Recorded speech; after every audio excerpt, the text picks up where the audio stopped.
It's Tuesday, December 11th. Following weeks of will he, won't he speculation over his next course of action, Reserve Bank of India Governor Urjit Patel resigned on Monday. The extent of the rift between the central bank and the central government had become public when at least two top officials uncharacteristically spoke out on the need to maintain RBI's independence. Remember, Urjit Patel was appointed RBI Governor in August 2016 by the Modi government following the resignation of Raghuram Rajan in June that year, reportedly because Rajan felt it had become apparent he did not enjoy the support and confidence of his political bosses. Speaking to CNBC TV 18, Rajan described Patel's resignation as a statement of dissent. Urjit Patel, who oversaw the implementation of the Modi government's contentious demonetization policy, may have been, as this Livemint opinion piece notes, a reluctant confrere for the exercise which was shortly implemented. The Patel-led RBI's differences with the government on at least 5 key issues that we explain ahead became known earlier this year but came to a head around October. Patel's rejection of government pressure was described in leading business publication Financial Times as the yes man who finally said no. Let's remind you of the 5 flashpoints that eventually led to the stepping down of Urjit Patel as RBI Governor. In the wake of the Nirav Modi 13,000 crore fraud at state-owned Punjab National Bank, Finance Minister Arun Jaitley questioned the regulator, which is the RBI's, role, saying that the central bank looked the other way when banks gave loans indiscriminately between 2008 and 2014. It is this indiscriminate lending, Jaitley has maintained, that led to the huge pile-up of non-performing assets, NPAs. Now, RBI Governor Urjit Patel had earlier responded strongly, asserting that the RBI did not have the same regulatory powers over public sector banks as it does over private banks. For instance, the Reserve Bank of India cannot replace the management and the board of a public sector bank or revoke its license. There is a system of dual regulation by the Finance Ministry in addition to the RBI. Now, as an example, in case of private sector banks, the real deterrence to fraud arises from market and regulatory discipline. A private bank failing to meet bank solvency standards and under RBI's prompt and corrective action would find it hard to raise capital, whereby it would need to put its house in order so that it can raise funds from the market and get back to the growth path. There are also incentives to invest in governance so as to limit frauds and regulatory violations. In contrast, this market discipline mechanism for public sector banks is weaker. Why is this? Because the government or the sovereign owns these banks, so there is implicitly a stronger perceived sovereign guarantee for all creditors. Perhaps since the original idea behind bank nationalization was complete government control over credit allocation, in India, RBI's regulatory powers over public sector banks are weaker than those over private sector banks. The RBI's prompt and corrective action is another flashpoint. There are 21 public sector banks. 11 of these banks are operating under emergency measures, the prompt and corrective action framework of the RBI that restricts fresh lending. Now, the prompt and corrective action has been described as a regulatory intensive care unit for sick banks that have deep holes in their balance sheets. The objective is to try and reduce the stress on the balance sheet within a specific time.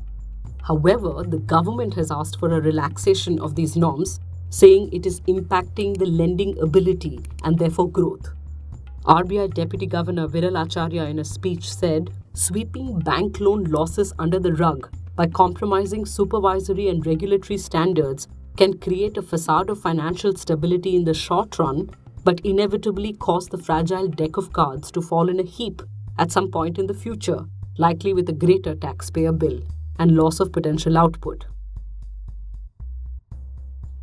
Another point of contention has been who will regulate India's payments ecosystem. An interministerial committee set up by the government has recommended the setting up of a separate payments regulatory board which will have oversight on payments, which is, for instance, transactions done through e-wallets. Now, the Reserve Bank of India sent a strong dissent note to the government questioning the need for a separate payments regulator, saying, in India, the payment system is bank-dominated. Regulation of the banking system and payment system by the same regulator provides synergy and inspires public confidence in the payment instruments. There has been no evidence of any inefficiency in payment systems of India. The digital payments have made good and steady progress. India is gaining international recognition as a leader in payment systems. Given this, there need not be any change in a well-functioning system. Another issue has been the government's choice of directors on the RBI board in a departure from accepted practice. The government recently appointed Chartered Accountant S. Gurumurthy, associated with RSS affiliate Swadeshi Jagran Manch, on the Reserve Bank of India board.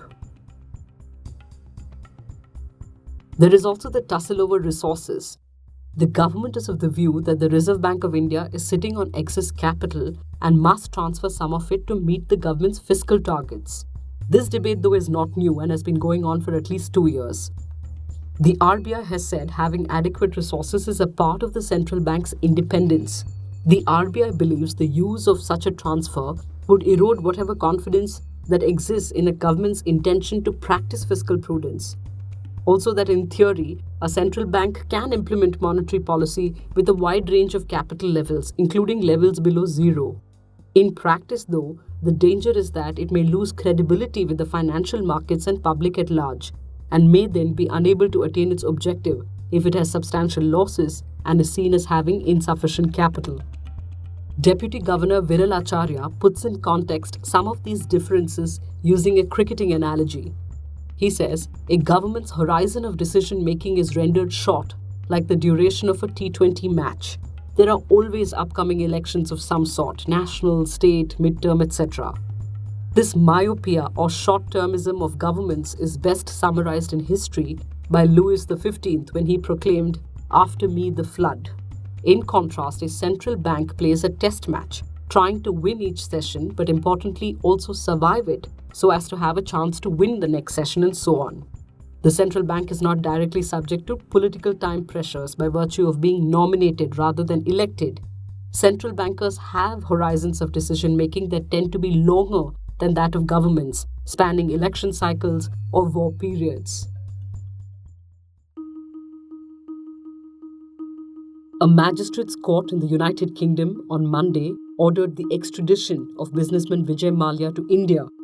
This comes as a shot in the arm for the Modi government, which was accused by the opposition of facilitating Mallya's flight to the United Kingdom in 2016. But his return immediately is not guaranteed. According to the United Kingdom Supreme Court website, a magistrate is at the bottom of the judicial structure, much like in India's system. As per the extradition process in the UK, once a judge orders the extradition of a foreign national, the file will be sent to the Home Secretary for the government to make its decision. The UK government has the option of not heeding the court order. However, if the government accepts the court's ruling, Mallya will still have the option of appealing in the England and Wales High Court. After the proceedings in the High Court, it is also open to Mallya to approach the Supreme Court of the United Kingdom. Union Minister and BJP ally Upendra Kushwaha, chief of the Rashtriya Lok Samata Party, has resigned from the Modi cabinet. The primary source of conflict was BJP President Amit Shah's announcement that the BJP and the Janata Dal United will contest an equal number of seats in Bihar in the 2019 election.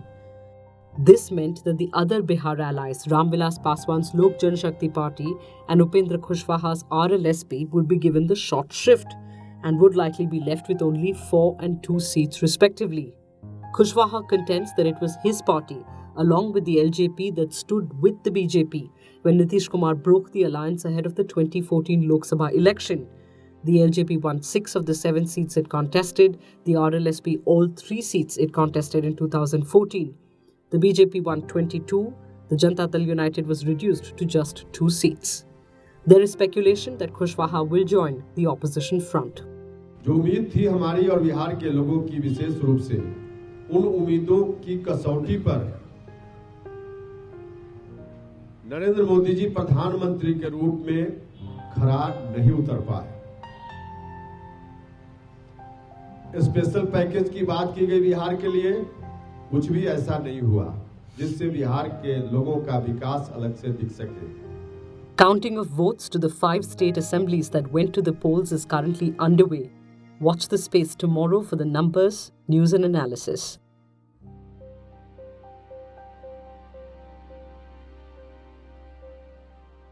Love your morning fix? Help support our journalism. Subscribe to Scroll Plus using the link in the description.